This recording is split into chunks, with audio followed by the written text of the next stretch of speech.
আসসালামু আলাইকুম। আমাদের আজকের আলোচনার টপিক পুনরাবৃত্তি বিন্যাস। আমরা আগে একটা টপিক আলোচনা করেছিলাম যেখানে একই অক্ষর দুইবার ব্যবহার করা হয়েছিল। এই টপিকটাকে আগেরটার সঙ্গে মিলানো যাবে না। কেন? একটু খেয়াল করো। আমি তোমাকে বললাম যে এ বি এ এ এদেরকে তুমি বিন্যস্ত করো। তো তুমি লিখলা যে বি এ এ এ। এখানে কিন্তু তুমি বলতে পারো না যে ভাইয়া আমি নতুন বিন্যাসে একটা একে একাধিকবার ব্যবহার করেছি। তা কিন্তু না, আমাদের আগেও ছিল এ তিনটা, আমাদের নতুন বিন্যাসেও এ তিনটাই আছে। এখন যদি তোমাকে বলা হয় যে বি এ, তোমার কাছে দুটা অক্ষর আছে, এখান থেকে তুমি চার অক্ষরের একটা বিন্যাস বানাও, তখন যদি তুমি লেখো যে বি এ এ এ, এখানে কিন্তু বলতে পারো যে আমি একটা একে বারবার ব্যবহার করছি। কেন? আমাদের আগের বিন্যাসে এ ছিল একটা, আমাদের নতুন বিন্যাসে ওই একটা একে আমি তিনটা বানাইছি। এটাকে বলা হচ্ছে পুনরাবৃত্তি বিন্যাস। আমাদের প্রথম অঙ্ক বলা হয়েছে 0 1 2 3 4 5 6 7 8 9 অঙ্কগুলো ব্যবহার করে একটি শহরের টেলিফোন নাম্বার কত উপায়ে তৈরি করা যায় যেন টেলিফোন নাম্বারের ডিজিট সংখ্যা 7টা হয়। যেহেতু ডিজিট 7টা, আমরা এখানে বক্স করছি 7টা। এখন আমাদের মোট অঙ্ক আছে 10টা। এই 10টা অঙ্কের মধ্যে যে কোনো একটা অঙ্ক আমাদের প্রথম ঘরে বসতে পারে। আমাদের অপশন কয়টা? 10। 10 বসাই দিলাম। এখন মনে করো প্রথম ঘরে 8 বসে গেছে, তার মানে কি এটাই 8 আর দ্বিতীয় ঘরে বসতে পারবে না? বিষয়টা কিন্তু এমন না। কেন? একটু খেয়াল করো। আমার নিজের টেলিফোন নাম্বার 01737 6611 ... এখানে এই যে 6 বসছে 2টা, অথচ আমার এখানে অঙ্ক 6 একটাই ছিল। আবার খেয়াল করো, এখানে 1 বসছে 3টা, অথচ আমার এই অঙ্কগুলোর মধ্যে 1 ছিল মাত্র একটা। তাহলে দেখো, একই অঙ্ক আমি বারবার ব্যবহার করতে পারতেছি। তাহলে দ্বিতীয় ঘরে বসার জন্য আমার কাছে অপশন 10টা, অনুরূপ ভাবে তৃতীয় ঘরে অপশন 10টা। কেন? কারণ একই অঙ্ক তো বারবার আসতে পারে। তো সবগুলো ঘরে বসার জন্য অপশন আমার 10টা 10টা করেই। তাহলে গণনার গুণনবিধি অনুযায়ী আমার টেলিফোন নাম্বার তৈরি হবে, সবগুলো অপশন গুণ করে দিব। এটা গুণ করলে আসবে 10⁻⁷। আমাদের পরবর্তী অঙ্ক বলা হয়েছে একটি ভোটার এলাকার প্রার্থী 3 জন, ভোটার আছে 5 জন। 5 জন ভোটার 3 জন প্রার্থীকে কত উপায়ে ভোট দিতে পারবে? যেহেতু ভোটার 5টা, আমি এখানে বক্স করবো 5টা। তো ধরো আমার প্রার্থী 3টার নাম আবুল, বাবুল, কাবুল, ABC। এখন একটু খেয়াল করো, আমাদের প্রথম যে ভোটার সে আসলো, সে এসে এ প্রার্থীকেও ভোট দিতে পারবে, বি প্রার্থীকেও দিতে পারবে, সি প্রার্থীকেও দিতে পারবে। তাহলে প্রথম ভোটারের জন্য অপশন কয়টা? 3টা। এখন মনে করো এ প্রার্থী প্রথম ভোটারের ভোট পেয়ে গেছে, তার মানে এ প্রার্থী কি আর দ্বিতীয় ভোটারের ভোট পাবে না? বিষয়টা কিন্তু এমন না। ওই দ্বিতীয় ভোটার এসেও এ প্রার্থী, বি প্রার্থী, সি প্রার্থী যে কোনো একজনকে দিতে পারবে। তাহলে তার হাতেও কিন্তু অপশন 3টা। অনুরূপ ভাবে প্রত্যেকটা ভোটারের জন্যই কিন্তু আমার হাতে অপশন 3টা চিন্তা করি। তাহলে দেখো, আমাদের দ্বিতীয় ভোটারের জন্য অপশন 3, তৃতীয় ভোটারের জন্য অপশন 3, সবগুলো ভোটারের জন্য অপশন 3 করেই। তাহলে গণনার গুণবিধি অনুযায়ী আমি সবগুলো অপশন গুণ করে দেবো। তো গুণ করলে এটা আসবে 3⁵। তো আমরা যে দুটো অঙ্ক করলাম, এই দুটো অঙ্কটা কমন ফরম্যাট আছে। সেটা হলো যে এগুলা n⁻r উপায়ে বিন্যাস সম্ভব। n⁻r কি? যেখানে n হচ্ছে একাধিক নিতে পারে আর r হচ্ছে একাধিক যেতে পারে। এটা কিভাবে কাজ করে একটু খেয়াল করো। আমাদের যে অঙ্কটা আমরা করলাম একটু আগে, আমাদের প্রার্থী ছিল 3 জন।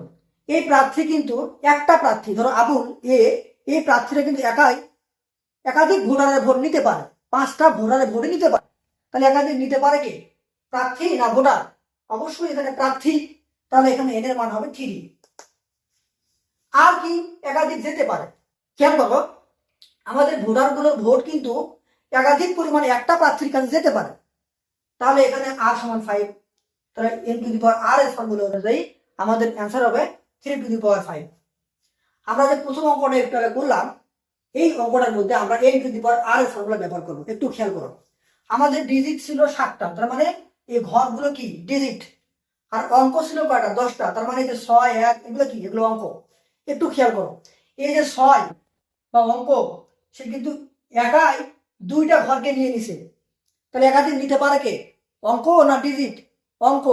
অঙ্ক একাধিক নিতে পারে। যেমন 1 একাই 3টা ঘর নিয়ে নিছে, তাহলে একাধিক নিতে পারে আমাদের অঙ্ক। অঙ্ক আছে কয়টা? অঙ্ক আছে 10টা, তাই n সমান হবে 10। আবার ঘরগুলো কি? ডিজিট। ডিজিট আছে কয়টা? 7টা ঘর আছে। দেখো, এই যে এই ঘরটা আর এই ঘরটা 2টা ঘর বা 2টা ডিজিট, দুইটা মিলে একটার কাছে গেছে, তাহলে একাধিক যেতে পারে কে? ডিজিট আছে কয়টা? 7টা। তাহলে আর সমান 7। তাহলে আমাদের ফর্মুলা অনুযায়ী 10 to the power 7, 10 to the পাওয়ার 7, এটাই আনসার। আমাদের 3 নম্বরের মতো বলা হয়েছে একটি স্কুলের, আচ্ছা এটা করার আগে আমরা আরেকটা অঙ্ক করি, সেটা হচ্ছে 5টি আঙ্গুলে 60টি আংটি কত ভাবে পরা যায়? একটু খেয়াল করো, 5টা আঙ্গুলে 60টা আংটি কত ভাবে পরা যায়? তো আমরা কিন্তু হাতের একটা আঙ্গুলে একাধিক পরিমাণে আংটি পড়তে পারি। তাহলে একটা আঙ্গুল একাধিক আংটিকে নিতে পারে, তাহলে একাধিক নিতে পারে কে? আঙ্গুল। তাহলে আঙ্গুল আছে কয়টা? 5টা। তাহলে n সমান 5। একাধিক পরিমাণে যেতে পারে মানে একটা আঙ্গুলে একাধিক আংটি যেতে পারে, তাহলে এখানে একাধিক পরিমাণে যেতে পারে কে? আঙ্গুল না আংটি? আংটি। তাহলে r সমান 7। তাহলে ওই n to the power r এর ফর্মুলা অনুযায়ী আমাদের উপায় সংখ্যা 5 টু দি পাওয়ার 7। আমাদের 3 নম্বর অঙ্ক বলা হয়েছে একটি স্কুলে বার্ষিক ক্রীড়া প্রতিযোগিতায় 3টি পুরস্কারের জন্য মনোনীত ছাত্র আছে 10 জন। কতভাবে পুরস্কার বিতরণ করা সম্ভব? এখন একটু খেয়াল করো, পুরস্কার হচ্ছে 3টা, ছাত্র আছে 10টা।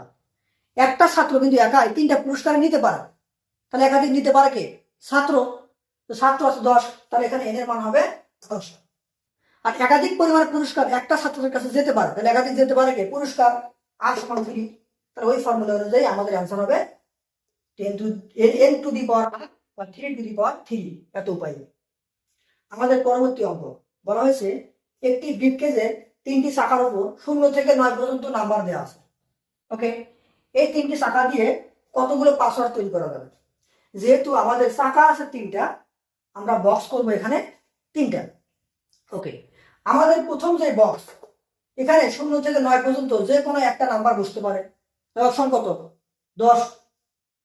তো ধরো এখানে একটা নাম্বার বসে গেছে, কিন্তু ওই নাম্বারটা আবার পরবর্তী ঘরে বসতে পারে, পুনরাবৃত্তি হতে পারে। সেজন্য প্রত্যেকটা ঘরের জন্য অপশন নাম্বার 10 করি। তাহলে গণনার গুণনবিধি অনুযায়ী আমি কি করবো? সবগুলো অপশন গুণ করে দেবো। গুণ করলে এটা আসবে 10 টু দি পাওয়ার 3। এটাই আমাদের আনসার। আমাদের পরবর্তী অঙ্ক বলা হয়েছে 4টি অক্ষর চাবি লেটার কি প্রতিটার উপরে এ থেকে ই পর্যন্ত মোট 5টা অক্ষর লেখা আছে। মোট কতগুলি পাসওয়ার্ড তৈরি করা যাবে এবং কতগুলো পাসওয়ার্ডের জন্য তালাটি খুলবে না? তাহলে আমরা দেখি মোট কতগুলো পাসওয়ার্ড তৈরি করা যায়। তো যেহেতু আমাদের লেটার কি 4টা আছে, তাহলে আমরা 4টা বক্স করবো। এ থেকে ই পর্যন্ত 5টা অক্ষর, এই 5টা অক্ষরের মধ্যে যে কোনো একটা প্রথম ঘরে বসবে। যেহেতু বারবার পুনরাবৃত্তি হবে, তাহলে পরবর্তী ঘরে বসার জন্য অপশন 5, সবগুলোর জন্য অপশন 5। গণনার গুণনবিধি অনুযায়ী আমি সবগুলো অপশন গুণ করে দেবো। এটা আসবে 5 টু দি পাওয়ার 4 উপায়। এখন পরবর্তী প্রশ্ন বলছে কতগুলো পাসওয়ার্ডের জন্য তালাটি খুলবে না? আচ্ছা, তালাটি খুলবে শুধুমাত্র একটা পাসওয়ার্ডের জন্য, যেটা তুমি সেট করে দিছো। ওই একটা পাসওয়ার্ড বাদ দিয়ে বাকি যতগুলো পাসওয়ার্ড তৈরি হয়েছে একটার জন্য তালা খুলবে না। তাহলে আমি একটা কাজ করি, আমাদের মোট পাসওয়ার্ড তৈরি হয়েছে 5 টু দি পাওয়ার 4। সেখান থেকে যেটা আমি সেট করে দিছি দুটাকে বাদ দেই, তাহলে যেটা পাবো কতগুলো পাসওয়ার্ডের জন্য তালাটি খুলবে না। তাহলে আমি বলতে পারি তালা খুলবে না এমন পাসওয়ার্ড সংখ্যা মোট পাসওয়ার্ড থেকে যেটা আমি সেট করে দিয়েছি ওটাকে বাদ দেবো। এটাই আমাদের আনসার। ধন্যবাদ সবাইকে।